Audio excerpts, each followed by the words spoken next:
El sistema de posicionamiento global, más conocido como GPS, es una técnica de radionavegación basada en satélites. Estos envían datos hacia la Tierra de tal manera de que algún dispositivo como nuestros celulares puedan recibirla, y usando dicha información con un poco de geometría, calcular su localización en un marco de referencia con una precisión de 4.9 metros. Suena relativamente simple, sin embargo debemos considerar que los satélites se mueven a velocidades de aproximadamente 14.000 km por hora. Y no solo eso, dado que las señales enviadas viajan aproximadamente a la velocidad de la luz, un error de sincronización de apenas un microsegundo podría generar un error de cálculo en la localización de casi 300 metros. Por todo eso y mucho más, en este capítulo veremos cómo funciona el GPS.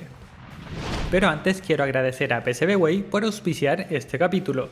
PCBWay ofrece una amplia gama de servicios de prototipado de PCBs con la capacidad de responder a pedidos desde 5 PCBs hasta varios miles. Mientras más compren, más bajo será su precio, pudiendo aprovechar estos descuentos en todos los tipos de PCBs disponibles, así como también sus procesos de montaje. Y eso no es todo, desde ahora todos los PCBWayers pueden elegir placas con un mayor TG al mismo precio, ofreciendo una mayor calidad y estabilidad mecánica a altas temperaturas. Así que si tienen un proyecto en mente, no olviden pasar por su página web.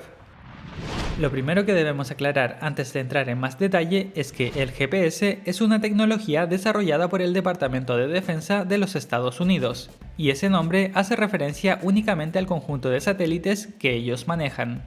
En realidad, el nombre genérico de esta tecnología es GNSS, o Sistema Global de Navegación por Satélite, y existen varias otras redes de satélites similares, como por ejemplo GLONASS de Rusia, Galileo de la Unión Europea, Navig de India y Beidou de China.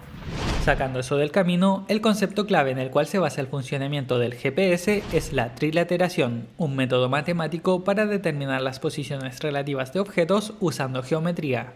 Supongamos que tenemos un teléfono y un satélite en un plano. Por un lado, la información que conocemos es la posición del satélite y la distancia a la cual éste se encuentra del teléfono, mientras que por otro lado, la información que queremos obtener es la localización del teléfono. Utilizando un único satélite existirán infinitas posibles localizaciones en las cuales podría estar el teléfono, debiendo encontrarse en algún punto de esta circunferencia. Si consideramos un segundo satélite para el cual nuevamente conocemos su localización y la distancia entre este y el teléfono, las cosas mejorarían un poco. Esta vez, los únicos lugares en los cuales el teléfono podría encontrarse es en los puntos en que las circunferencias se intersecan, es decir, existen dos posibles lugares. Finalmente, para estar 100% seguros de cuál es la localización del teléfono, agregamos un tercer satélite. Y siguiendo la misma lógica, solo existirá un lugar en el cual las circunferencias de los tres satélites se encuentren. Ahora, entendiendo esto, veamos qué pasaría en un ejemplo más cercano a la realidad al considerar una tercera dimensión. Esta vez, los posibles lugares en los cuales se podría encontrar el teléfono alrededor del satélite ya no serán una simple circunferencia, sino una esfera. Y debido a esto, volveremos a perder la claridad de la posición del teléfono.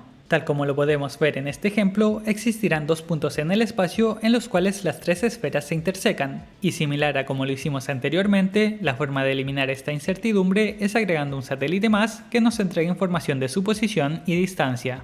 Considerando todo esto, solo nos falta un detalle para llevar este modelo matemático a la realidad, un sistema de coordenadas que permita determinar la localización de cualquier punto a lo largo de nuestro planeta. En particular, el sistema utilizado por el GPS se llama World Geodetic System 1984 o simplemente WGS-84. En este, el origen del sistema de coordenadas por el cual pasarán todos los ejes corresponde al centro de masa de la Tierra. El eje Z corresponde al polo terrestre convencional. El eje X corresponde a la intersección entre el plano ecuatorial del polo terrestre convencional y el meridiano de Greenwich. Y finalmente, el eje Y corresponde al producto cruz entre el eje Z y el eje X. Ahora, volviendo un poco atrás, si solo necesitamos la información de 4 satélites para conocer la posición de un receptor, ¿por qué hay 31 satélites operacionales actualmente? Existen principalmente dos razones. La primera es que este sistema debe funcionar a nivel global. Debemos recordar que la localización de los receptores debe obtenerse a lo largo de la superficie terrestre, y las señales emitidas por los satélites pueden ser recibidas por ellos solo mientras tengan una línea directa de comunicación. De esta forma, al posicionar como mínimo 24 satélites a cerca de 20.000 kilómetros de altura, que además se mueven en 6 órbitas alrededor del planeta Tierra, se asegura que cada receptor tenga al menos 4 satélites visibles en cada momento, sin importar el lugar en que se encuentre. Y la segunda razón es la robustez de la información disponible. Una mayor cantidad de satélites permite tener más información de la necesaria, haciendo que el sistema tenga una mayor robustez en los cálculos en caso de que se perdiera alguno de los satélites o las señales tuvieran algún error.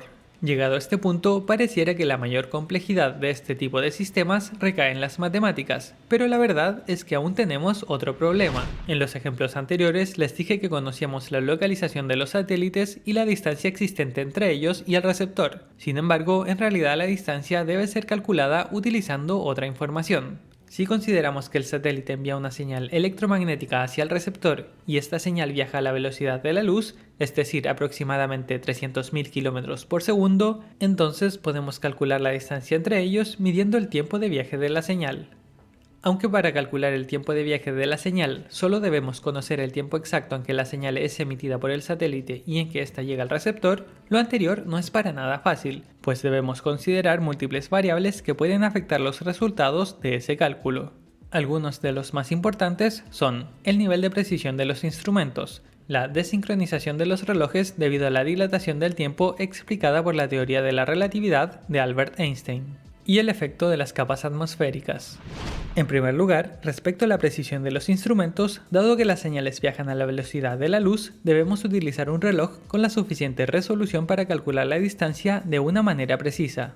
Para dar un ejemplo concreto, dado que las señales viajan a 300.000 km por segundo, una diferencia de apenas un microsegundo en las mediciones significaría un error de 300 metros en el cálculo de la distancia. La solución a este problema es utilizar relojes atómicos con resoluciones que llegan a los nanosegundos, con lo cual se tendría en teoría errores máximos de aproximadamente 30 centímetros por nanosegundo de diferencia. Un error totalmente aceptable para un sistema de geolocalización. La segunda variable que se debe considerar es la sincronización de los relojes. Supongamos que tenemos dos relojes atómicos, uno en el receptor, sobre la Tierra, y otro dentro del satélite. Debido a la alta velocidad que se mueve uno respecto del otro y a la perturbación de la masa de la Tierra sobre el espacio-tiempo, se deben considerar los efectos de la relatividad del tiempo. En concreto, aun cuando ambos relojes hayan iniciado completamente sincronizados, luego de solo un día existirá una diferencia de 38.4 microsegundos entre sus valores. Un error de este tipo en el cálculo de la distancia entre el satélite y el receptor significaría una diferencia de varios kilómetros, y más aún, este error se seguiría acumulando mientras más tiempo pase.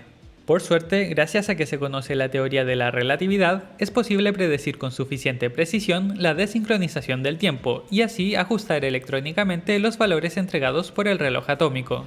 Finalmente, el tercer elemento que debemos considerar en el cálculo de la distancia es el efecto de las capas atmosféricas, o mejor dicho, de la refracción de las señales al pasar a través de ellas. Tal como ocurre cuando vemos a través de un vaso de agua y la luz es distorsionada, cuando una señal es enviada por un satélite a 20.000 km de altura, esta debe pasar desde el vacío del espacio por cada una de las capas de la atmósfera antes de finalmente llegar al receptor. Debido a esto, la señal sufre ligeras desviaciones en su trayectoria, así como también una reducción en su velocidad de propagación, y por esta misma razón el tiempo de viaje de la señal también se verá afectado. Para solucionar este problema en particular, se han generado modelos matemáticos capaces de predecir dichos retrasos y así considerar las correcciones necesarias. Llegado a este punto, hay un elemento que hemos ignorado completamente hasta ahora, y es que claramente nuestros teléfonos no poseen un reloj atómico en su interior. Entonces, ¿cómo logran conocer el tiempo de viaje de las señales para calcular su localización? La solución a este problema nuevamente son las matemáticas. En particular, debemos aceptar que el tiempo de llegada leído por el dispositivo electrónico tendrá un error debido a su limitada precisión. Y como este error en el tiempo de llegada es el mismo para las señales de todos los satélites, podemos usar matemáticas para estimarlo. Es decir, este error se convierte en una incógnita a determinar. Así tendremos 4 incógnitas, las 3 coordenadas espaciales y el error temporal. Luego, utilizando la información de al menos 4 satélites, es posible utilizar la técnica matemática conocida como mínimos cuadrados, la cual de manera muy simplificada encuentra dichas incógnitas al preguntarse qué valores deben tener para que las ecuaciones que describen a las esferas posean el mínimo error posible. Si les gustó este video y quieren saber cómo las señales del GPS llegan desde el espacio a nuestros teléfonos, les recomiendo ver también mi video sobre cómo funcionan las antenas. Eso es todo por ahora y nos vemos en el próximo capítulo.